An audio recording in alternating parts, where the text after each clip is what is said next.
Halo, selamat malam, Bang Andi. Halo, selamat malam, Bang Sudah bisa Jali. terlihat dan terdengar dengan jelas ya, Bisa, suaraku kedengaran ya?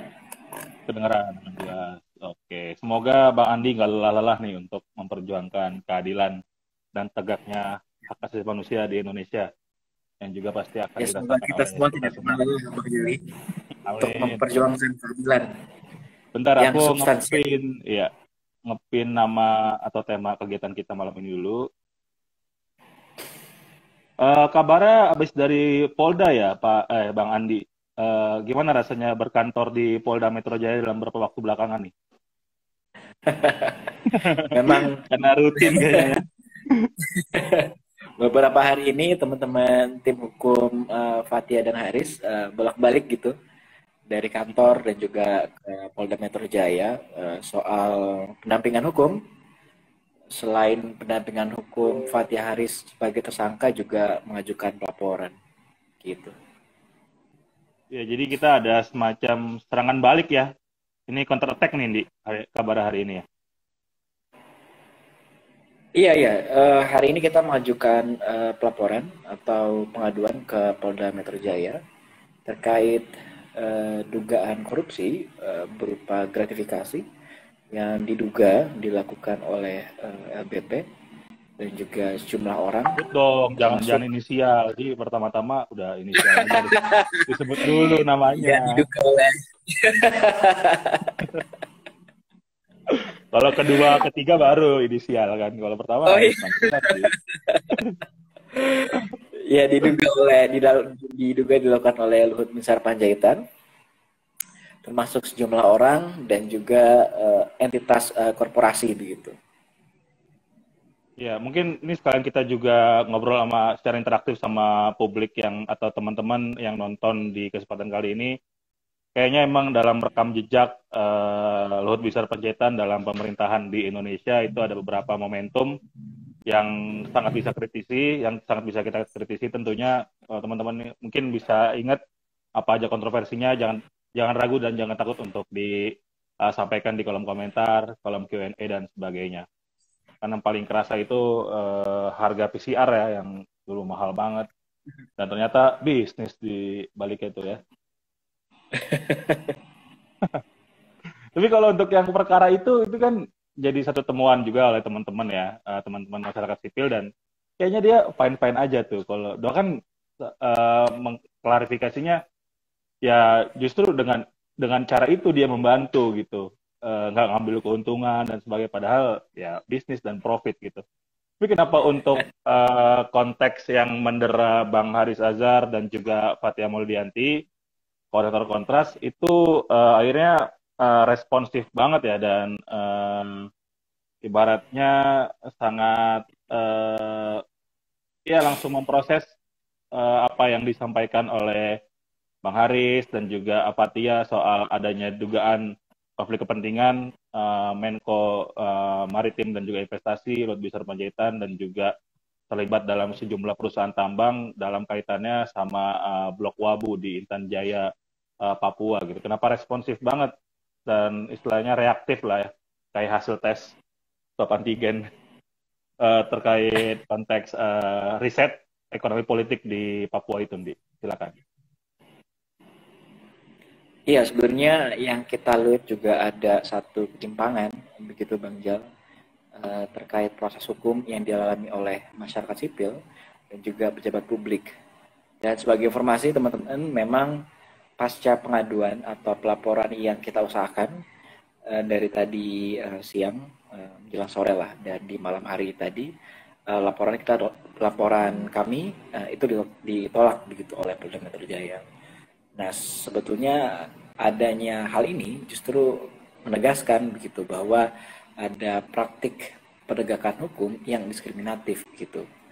Yang kemudian apabila pejabat publik mengajukan pelaporan ataupun pengaduan terhadap sejumlah masyarakat sipil itu diproses secara cepat gitu dan juga diterima juga dan dibuatkan laporan polisi. Sedangkan masyarakat sipil yang berusaha membuka atau mengungkap secara luas begitu berkaitan dengan dugaan konflik kepentingan bisnis yang dilakukan oleh pejabat publik justru dipersulit untuk mengajukan pelaporan, dan bahkan laporan yang kita ajukan itu ditolak gitu.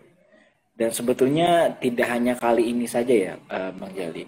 Dalam berbagai kasus, laporan-laporan yang disampaikan oleh masyarakat sipil itu tidak diterima laporannya, dan bahkan ada juga laporan yang mandek begitu di tangan kepolisian. Banyak sekali kasus seperti kasus kekerasan yang dialami oleh mahasiswa, penyiksaan, dan juga kasus-kasus yang lain gitu. Bahkan juga ada kasus penyerangan terhadap Murdani dan keluarga selaku Direktur Wali NTB. Jadi rumahnya itu dibakar oleh orang yang tidak dikenal, dan diduga kuat sebetulnya serangan terhadap diri dan keluarganya itu dikarenakan aktivitasnya yang begitu kritis dan vokal atas sejumlah kebijakan pertambangan yang ada di NTB.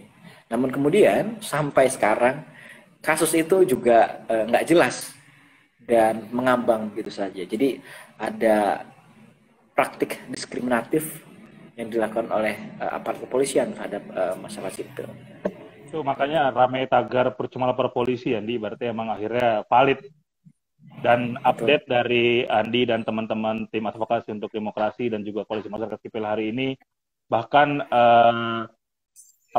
poin bahwa ada dugaan bahwa Luhut Binsar Panjaitan mengalami atau melakukan sejumlah konflik kepentingan atau curang dalam kaitan jabatan publiknya dan juga usaha-usaha atau bisnis-bisnisnya, itu ditolak oleh polisi, seolah-olah negara ini nggak ngerasa terganggu gitu kalau ada orang yang melakukan kejahatan, dalam hal ini mencoba mendapatkan keuntungan tanpa proses yang benar, yakni dengan cara melawan hukum, dan justru orang yang mengkritiknya malah yang akhirnya dibasmi dengan laporan dari si orang yang kita kritik bilangnya. Sebenarnya apa nih Andi yang harus kita cermati dari penggunaan serangan balik? Ini serangan balik juga sebenarnya dari para orang-orang yang curang dan orang-orang yang patut kita pantau kesehariannya, karena ya dia menerima uang kita gitu, dia menerima hasil dari pengumpulan pajak kita untuk akhirnya harusnya dimanfaatkan untuk kesejahteraan kita, tapi malah dipakai untuk kesejahteraan dirinya sendiri dan kelompoknya sendiri gitu. Gimana nih tren yang terjadi belakangan?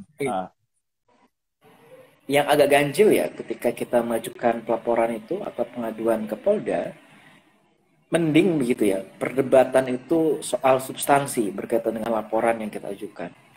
Tapi justru yang kita terima itu hanyalah sebatas formil begitu. Jadi ketika kita mengajukan pengaduan, kita dilempar ke berbagai unit yang ada di Polda Metro Jaya. Pertama misalkan ke SPKT, lalu dilempar lagi ke unit Tipikor, lalu di unit yang lain, bahkan terakhir itu di Reskrimsus begitu. Dan apa yang mereka sampaikan itu sebetulnya bukan hal yang substansial, dan hal ini justru menguatkan bahwa ya mereka ini ada hal praktik diskriminatif gitu terhadap masyarakat sipil yang mengajukan pelaporan atau pengaduan. Ya, tapi kan sebenarnya aparat atau institusi penegakan hukum atas dugaan tindak pidana korupsi, gratifikasi dan sebagainya ada lagi selain kepolisian, yakni kejaksaan dan juga Komisi Pemberantasan Korupsi. Nah, untuk kedua institusi itu, apalagi yang terakhir, gimana nih pandangannya? Apakah masih bisa diharapkan atau kurang lebih sama aja? Apakah kita perlu bikin tren percuma lapor kejaksaan, terus percuma lapor KPK juga? Bagaimana nih, Di? Iya, pada praktiknya memang terjadi berbagai itu ya kultur yang kemudian menyulitkan bagi masyarakat sipil untuk bisa berharap banyak terhadap sejumlah institusi aparat penegak hukum gitu.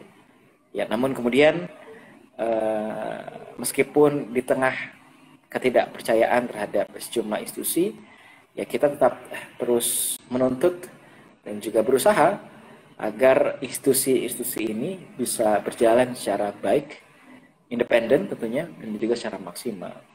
Nah, memang pasca dari pelaporan ini, Bang Jali, kita akan mengusahakan untuk mengajukan pelaporan atau mengupayakan ke mekanisme lembaga-lembaga lain.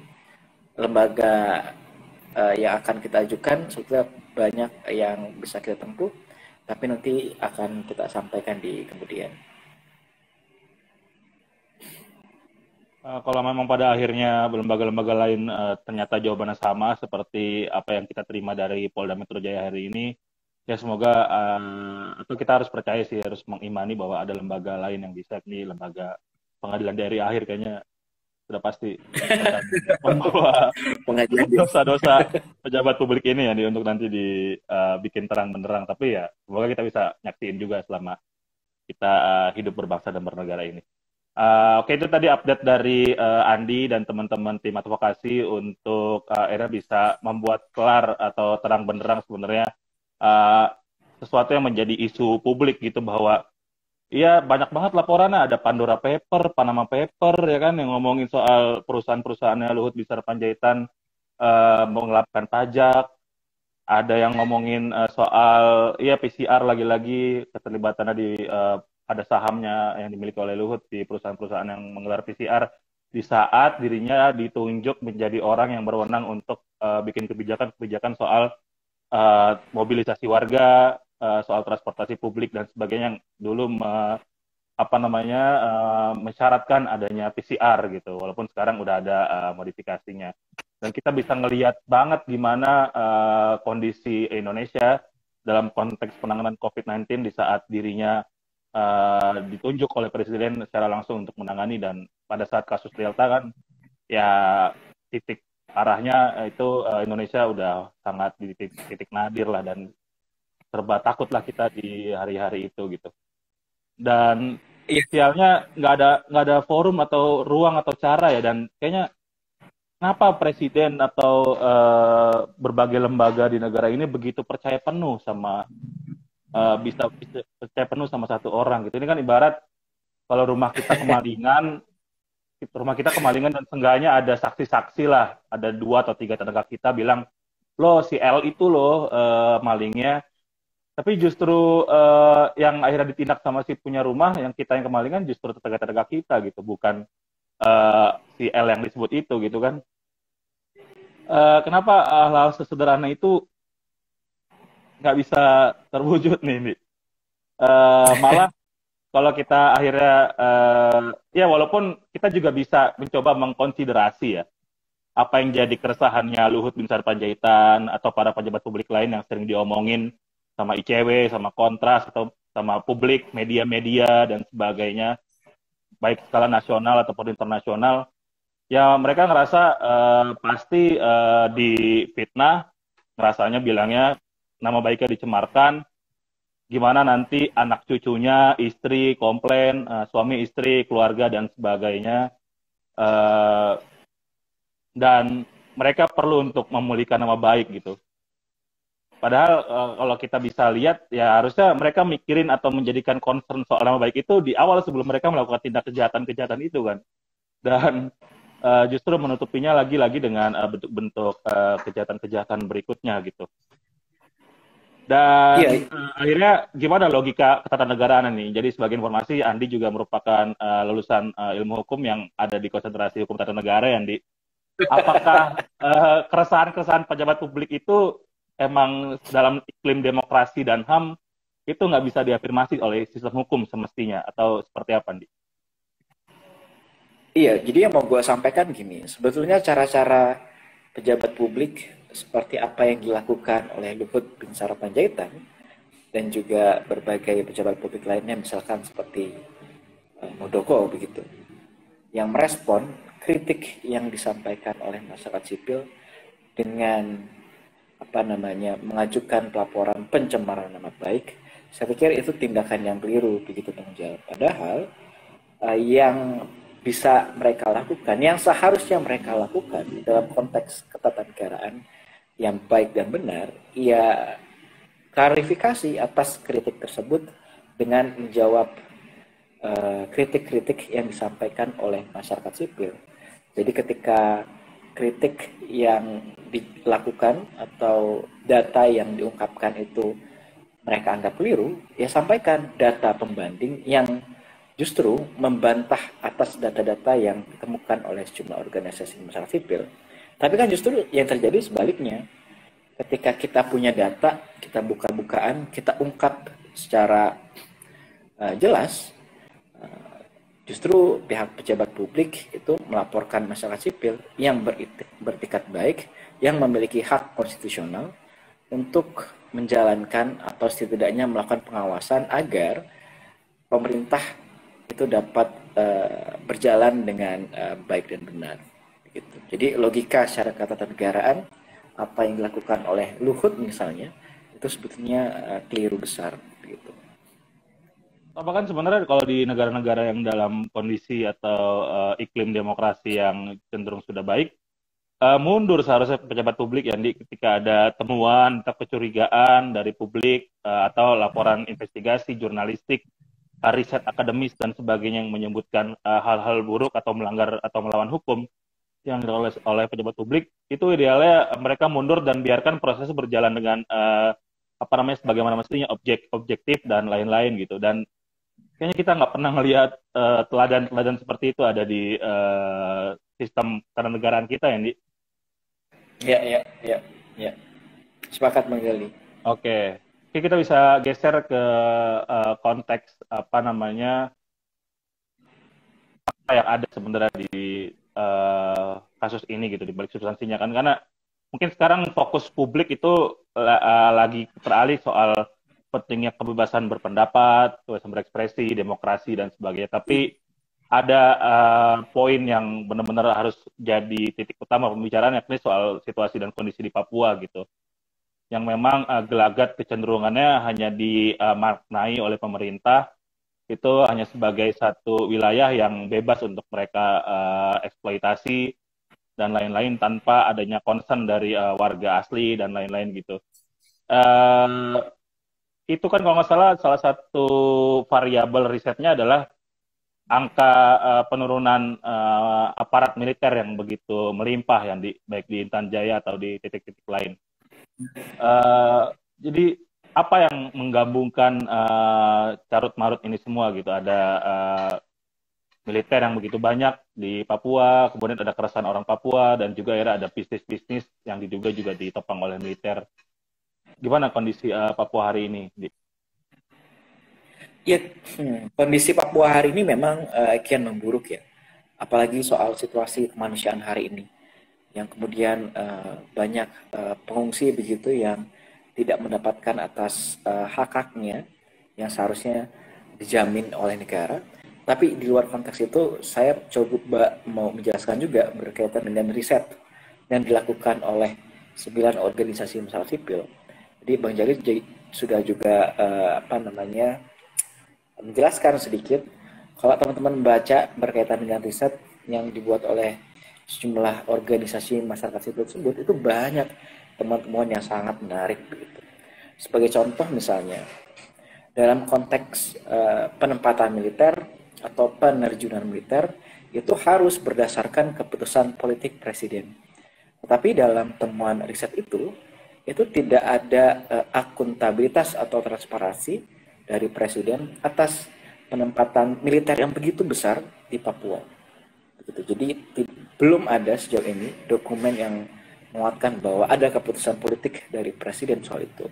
Nah, makanya dalam laporan itu bilang bahwa penempatan militer atau pengerahan militer di Papua itu adalah operasi militer yang ilegal dan juga tidak berdasarkan pada hukum. Nah, kemudian pertanyaan selanjutnya adalah, lalu untuk apa penempatan militer dikerahkan begitu besar di Papua, begitu, khususnya di Intan Jaya? Dan dari riset itu yang menarik justru, ternyata penempatan atau pengerahan besar-besaran militer di sana itu tidak semata-mata berkaitan dengan operasi keamanan, tetapi ada indikator lain yang diduga mereka ditempatkan di sana, diduga untuk mengamankan kepentingan bisnis di sana. Gitu. Jadi ada korelasinya tuh, korporasi-korporasi yang beroperasi di Papua, khususnya di wilayah Intan Jaya, itu diduga penempatan pos-pos militer ini itu berkaitan dengan pengamanan kepentingan bisnis gitu. Itu yang pertama. Nah, yang kedua, ketika kita coba lihat kita susuri gitu ya, mulai dari direksi, komisaris dan yang lain, ternyata temuan yang ditemukan oleh sejumlah organisasi hak sipil menemukan satu hal menarik lagi. Ternyata orang-orang yang duduk di posisi-posisi komisaris maupun direksi itu ada orang-orang purnawirawan militer maupun purnawirawan polisi begitu. Dan bahkan ada juga anggota Badan Intelijen Aktif yang ditempatkan di korporasi yang ada di wilayah Intan Jaya. Itu yang kemudian menguatkan bahwa ya militerisme di Papua itu semakin menguat begitu, yang berdampak pada memburuknya situasi keamanan di sana. Begitu. Nah, seharusnya laporan ini itu dijadikan basis atau data bagi negara untuk mengungkap lebih jauh begitu atas temuan-temuan yang ditemukan oleh organisasi masyarakat sipil. Tapi sayangnya justru yang terjadi sebaliknya. Negara tidak melakukan tindakan-tindakan yang perlu atas temuan-temuan riset ini. Justru pejabat publik yang dikritik oleh sejumlah orang itu justru melaporkan masyarakat sipil tersebut. Itu yang dialami oleh Fathia maupun juga Haris. Oke, dan sumber datanya sebenarnya sumber data yang itu udah terpublikasi dengan jelas ya, dan dari website yang bisa diakses oleh publik. Misal ada AHU ya. AHU tuh apa ya, Di? Kalau gue taunya AHU tuh temen tempe di Sora. Lupa gue. Terus sama websitenya Wet Mining yang Waspesos itulah ya. Yang ada menyebutkan beberapa perusahaan yang terindikasi terafiliasi sama Paulus Prananto, ataupun ya akhirnya juga merupakan orang dekat atau bahkan secara langsung juga melibatkan Luhut Binsar Panjaitan gitu. Lebih lengkapnya teman-teman bisa akses di berbagai situs dari 9 organisasi masyarakat sipil ya. Betul. Kontras dan beberapa organ lainnya.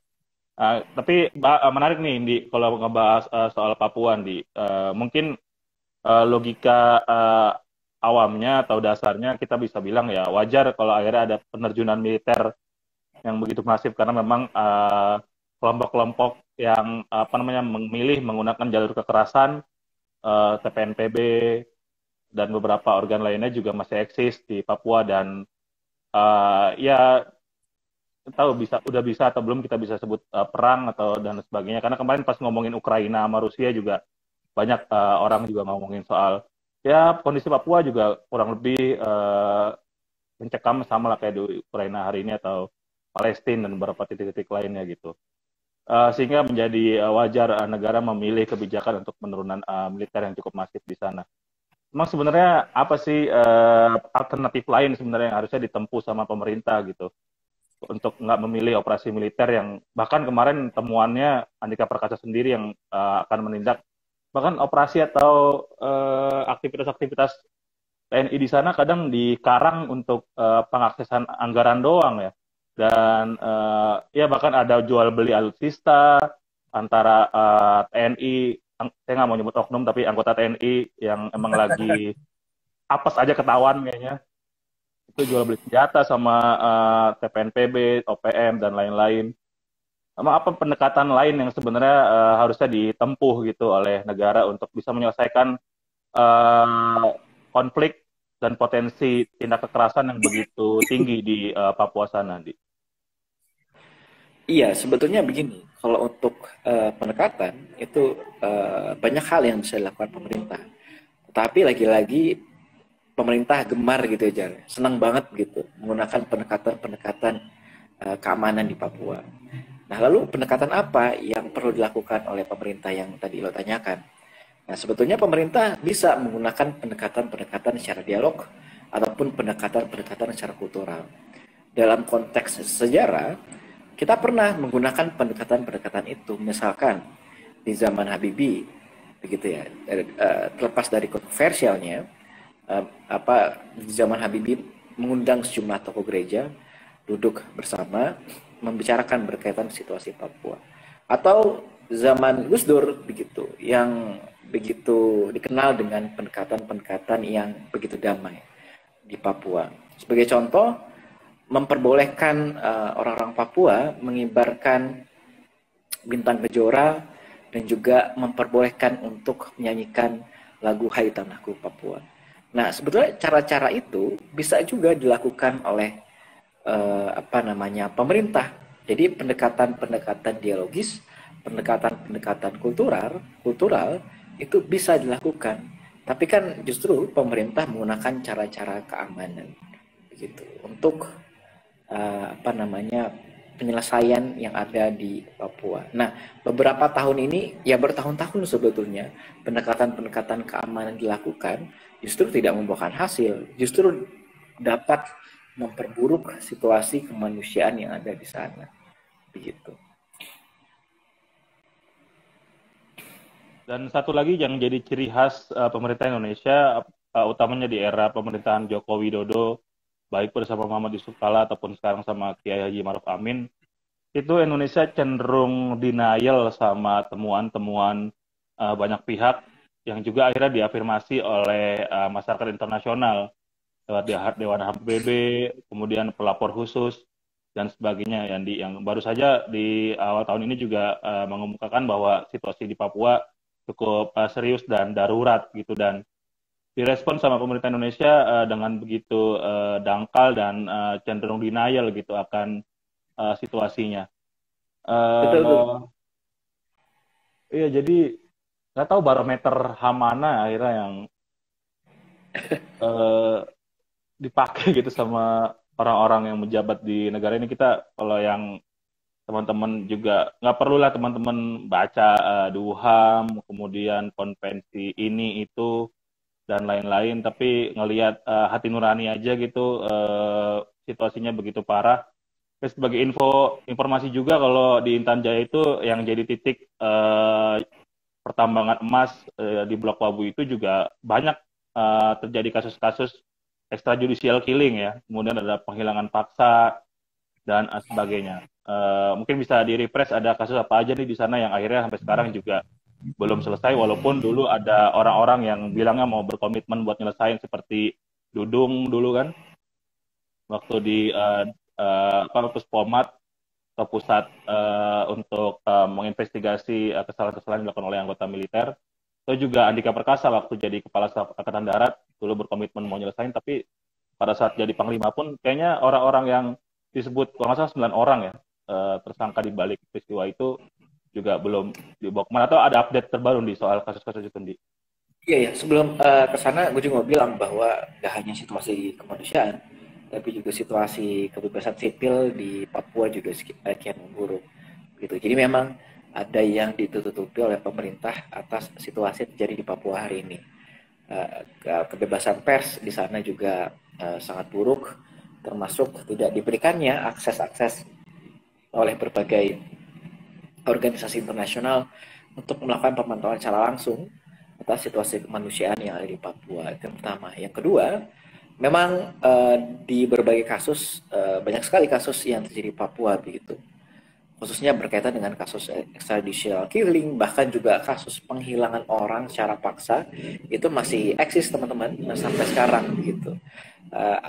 Kita dulu ingat betul ada kasus Pendeta Yeremia begitu, yang diduga ada keterlibatan prajurit TNI terhadap penembakan yang dialami oleh Pendeta Yeremia. Dan juga ada kasus Luther dan Appius Zanambani, jadi 3 Zanambani bersaudara, yang ketiga-tiganya sampai saat ini, sebelum ke sana, Luther dan Appius ini mereka menjadi korban atas penghilangan orang secara paksa. Jadi praktik-praktik penghilangan orang secara paksa ini masih eksis di Indonesia sampai sekarang, khususnya di Papua. Nah, berkaitan ketiga kasus ini, sampai sekarang juga tidak diungkap secara jelas dan juga secara transparan sejauh mana misalnya proses hukum yang dilakukan oleh institusi TNI terhadap prajurit-prajuritnya. Nah, di luar konteks itu, sebetulnya kami menolak proses-proses peradilan melalui mekanisme peradilan militer apabila prajurit TNI itu melakukan satu tindak kejahatan. Sebetulnya banyak regulasi yang menjelaskan bahwa prajurit TNI apabila melakukan tindak pidana ya diadili melalui mekanisme peradilan umum. Kenapa ini bisa muncul? Ya karena itu tadi soal prajurit militer, orang-orangnya adalah dari militer sendiri, mereka punya jiwa korsa yang cenderung ketika nanti memberikan putusan itu memberikan keringanan atau mengaburkan sejumlah fakta yang sebetulnya harus diungkap oleh aparat penegak hukum. Makanya kalau teman-teman membaca di berbagai rilis yang dibuat oleh Kontras, Imparsial, Amnesty dan juga berbagai organisasi lainnya menuntut prajurit TNI untuk diadili di peradilan umum. Gitu. Itu satu problem yang masih sangat akut terjadi di Indonesia walaupun udah terjadi reformasi lewat gerakan mahasiswa dan masyarakat di tahun 98 lah reformasi, tapi reformasi institusinya ternyata nggak berjalan dan cenderung jalan di tempat. Ya bahkan orang anggota TNI yang dulu melakukan berbagai pelanggaran HAM berat itu juga nggak mengalami hukuman yang setimpal, bahkan dipelihara dan masih naik dapat peningkatan jabatan, kemudian dapat pindah ke institusi lain dan sebagainya gitu-gitu. Itu fenomena-fenomena yang menggambarkan bahwa di Indonesia ini kayaknya jadi penjahat itu bukan satu yang tabu dan jelek. Kan gue takutnya motivasinya anak-anak muda bakal mau jadi penjahat nih karena ngelihat ya penjahat kayaknya nggak dihukum dengan sebagaimana mestinya gitu di Indonesia nih. Jadi surplus orang jahat nanti kita defisit orang-orang baik gitu nih. Di Gotham jadi Gotham nih kalau nonton film Batman kan. Sama itu ada juga satu kasus. Sebetulnya ini terjadi bukan di Papua tapi di Jakarta. Ada satu kasus namanya Jusni. Dia ini mengalami penyiksaan oleh lebih dari 5 prajurit TNI, tapi tidak ada satupun dari prajurit TNI itu diberhentikan secara tidak hormat. Dan tidak ada satupun juga dari mereka untuk Ya. Buktinya itu ada terang benderang, ada kamera CCTV di musola waktu itu Andi. Betul. Padahal ada CCTV, ada saksi yang lihat, tetapi kesemuanya sekarang masih aktif jadi prajurit TNI. Teman-teman bisa bayangkan tuh. Jadi ada di sekeliling kita prajurit TNI yang masih aktif, yang punya masalah di masa lalu, membunuh orang, menyiksa begitu kejam, tapi masih aktif sebagai prajurit TNI. Jadi jangan kaget kalau mereka juga berani untuk godain orang-orang dengan begitu pedenya ya, nawarin jadi pasangan idaman mertua gitu-gitu klaimnya. Karena untuk tindakan-tindakan yang sebrutal dan sekeji itu aja mereka begitu kayak nggak ngerasa bersalah dan bisa lanjutin karir di Indonesia ini. Tapi kayaknya praktik-praktik kayak gitu mereka ini meniru praktik-praktik di kasus-kasus di Orde Baru. Bang Jali kan kita tahu tuh ada kasus penghilangan orang secara paksa, Eksti Mawar ditempatkan ya. Posisi-posisi strategis. Ada juga ngikutin yang bos menjadi menteri. lamanya ya. Ngikutin bos lamanya emang diajak semua ke Kementerian Pertahanan bikin program bela negara bareng Agnes Monica, Atta Halilintar gitu-gitu. Begitu cemar memang akhirnya ruang publik kita sebenarnya hari ini dengan fakta-fakta yang begitu bikin kita miris. Gue mau coba bawa obrolan lagi balik ke konteks kasus awal yang emang jadi sorotan publik belakangan.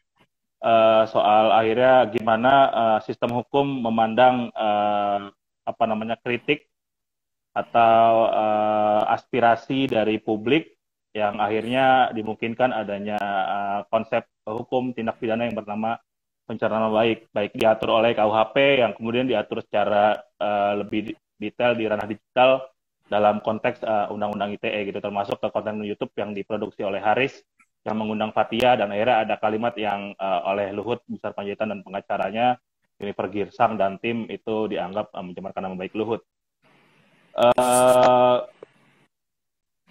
Bukannya di Indonesia itu dilindungi ya oleh Undang-Undang Dasar gitu, ada kebebasan berpendapat pasal 28, gue lupa hurufnya apa, terus juga ada aturan-aturan lain yang bahkan aturan baru ya yang akhirnya membuat harusnya menjamin partisipasi kita nih orang-orang untuk kalau ngelihat ada kecurangan, ada kejahatan, ada korupsi dan sebagainya yang dilakukan oleh pejabat publik itu sah untuk kita suarain gitu. Tapi kenapa yang ini bisa jebol dan akhirnya bikin Haris dan Fathia jadi tersangka?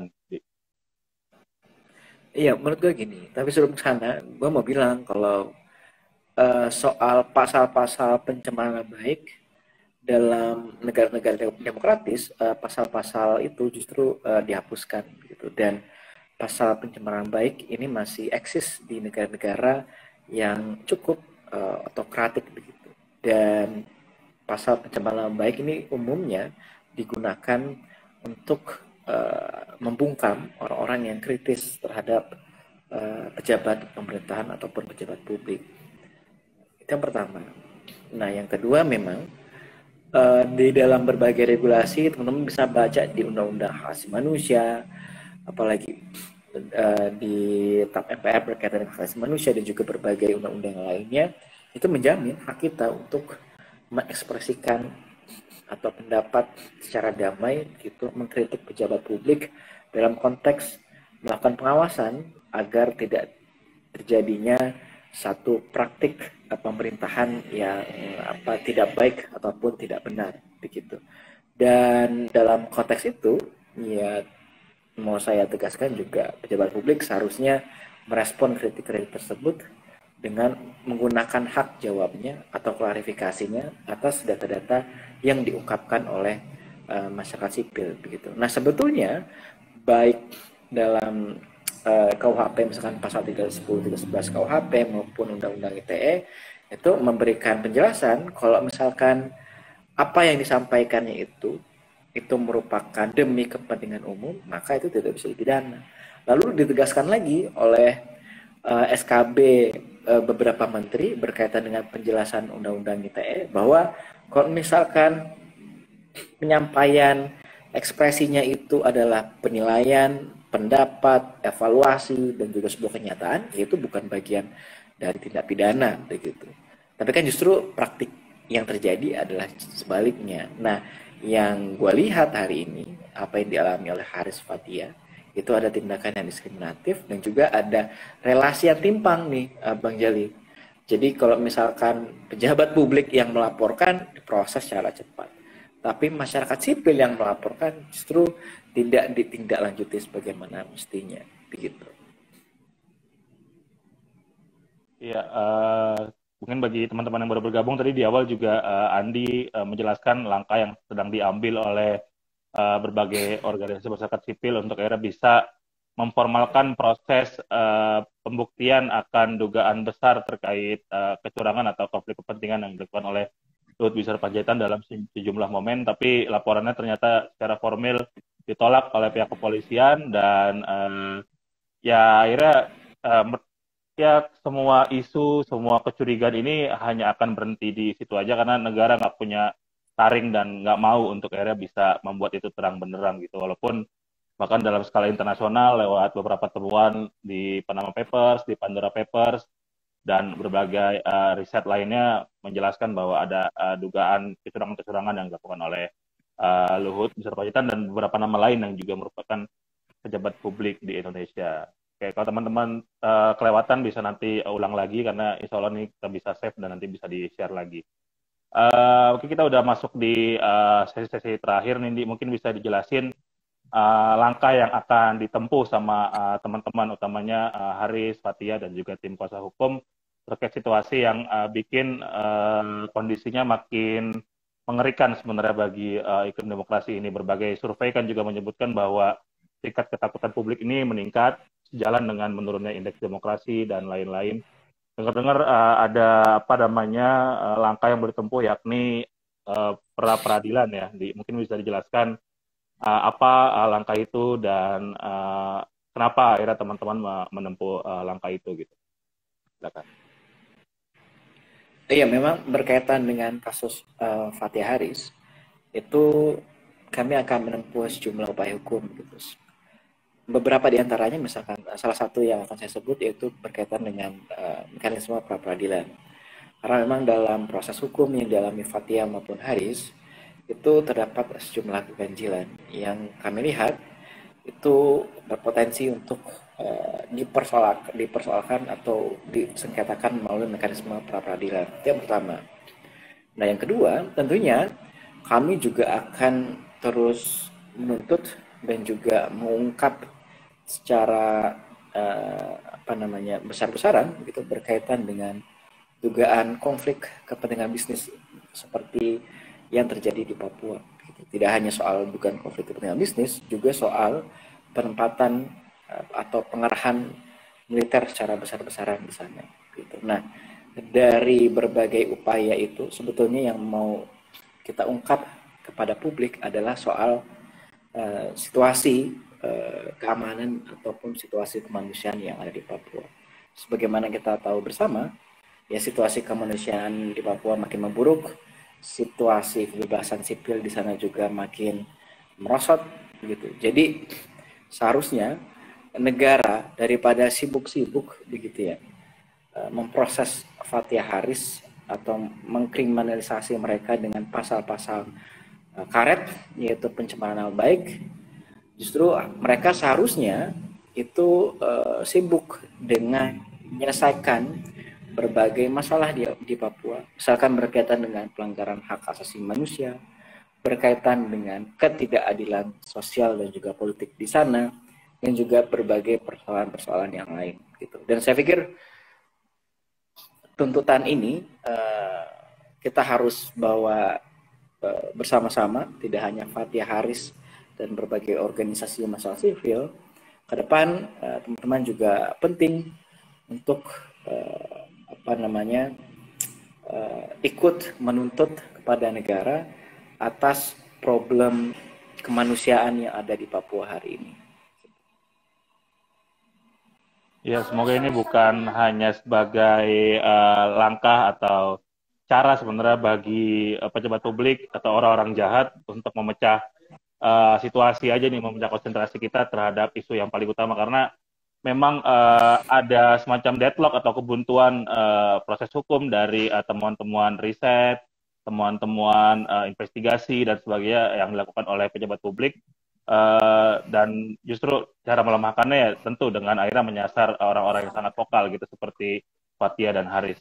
Uh, Mungkin itu kali ya teman-teman. Terima kasih yang masih menyimak Ngaso Malam Kamis yang hari ini udah masukin edisi ke-50 dan